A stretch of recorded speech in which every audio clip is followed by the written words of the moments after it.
এটা ছিল আমাদের সুন্দরবন ট্যুর। সকালবেলা নতুন বাজার লঞ্চঘাট থেকে আমরা আমাদের গন্তব্যের উদ্দেশ্যে রওনা হলাম। পরিবার সহ এমন একটি ভ্রমণ সত্যি আপনাকে একটা ক্লান্তিহীন বিনোদন উপহার দেবে।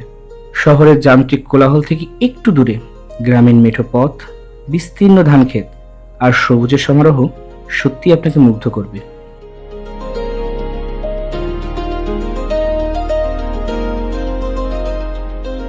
তারপর আমরা ফ্রেশ হওয়ার জন্য গেলাম আগে থেকেই বুকিং করে রাখা আমাদের কটেজে। এটাই সেই ভিআইপি কটেজ।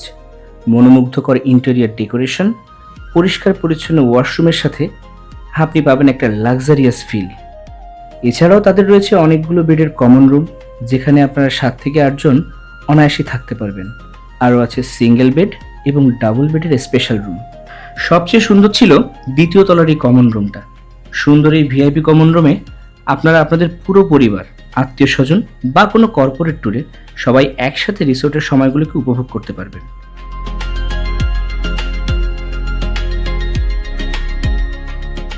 রিসোর্টে ঘুরতে আসার আসল মজাটা শুরু হয়েছিল সন্ধেবেলা থেকে।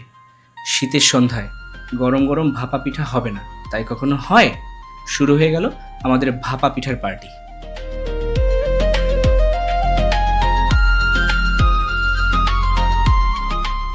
তারপর শুরু হয়ে গেল আমাদের বারবিকিউ পার্টি। আপনারা এখানে এসে চাইলে নিজের হাতেও আপনাদের বারবিকিউটা তৈরি করে নিতে পারবেন।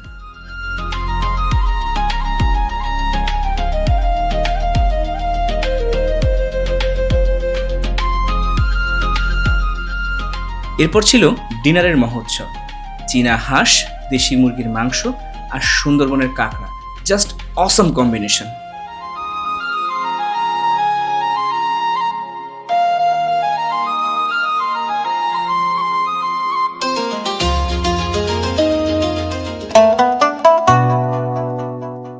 পরদিন আমরা খুব সকালেই ঘুম থেকে উঠি সুন্দরবন যাওয়ার উদ্দেশ্যে।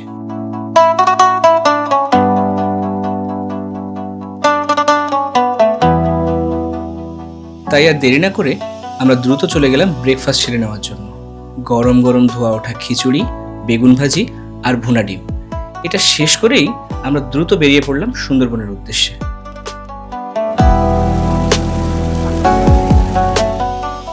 জয়নগর লঞ্চঘাট থেকেই শুরু হলো আমাদের যাত্রা।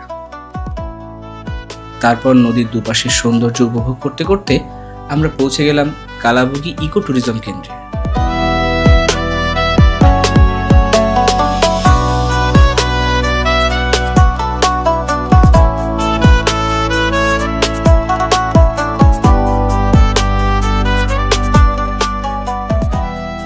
তারপর ফিরে আসলাম আমাদের ট্রলারে। এখন আমরা এমন একটা জায়গায় যাব, সেটা সম্পর্কে আপনাদের একটু পরেই জানাচ্ছি।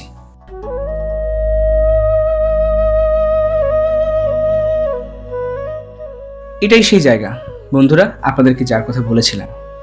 এটা এশিয়া মহাদেশের সবচেয়ে ছোট দ্বীপ, যেখানে মাত্র 62টি পরিবারের বসবাস এবং আনুমানিক 160 থেকে 70 জন লোক এখানে বাস করেন।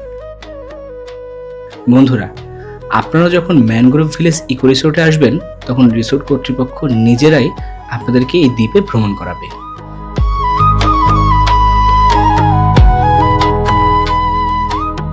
সেখান থেকে ফেরার পথে আমরা গিয়েছিলাম ঝুলন্ত পল্লীতে। প্রিয় বন্ধুরা, যদিও আপনাদেরকে এখন দেখাতে পারছি না, কারণ ভাটির সময়। জোয়ারের সময় এলে আপনারা দেখবেন পুরো পল্লীটাই পানির ওপরে ভেসে থাকে। এখানে আসার জন্য সবার প্রথমে আপনাকে যোগাযোগ করতে হবে রিসোর্ট কর্তৃপক্ষের সাথে। তারপর বাংলাদেশের যে কোনো প্রান্ত থেকে চলে আসবেন খুলনা সোনাডাঙ্গা বাস স্ট্যান্ডে। সেখান থেকে নতুন বাজার লঞ্চঘাট।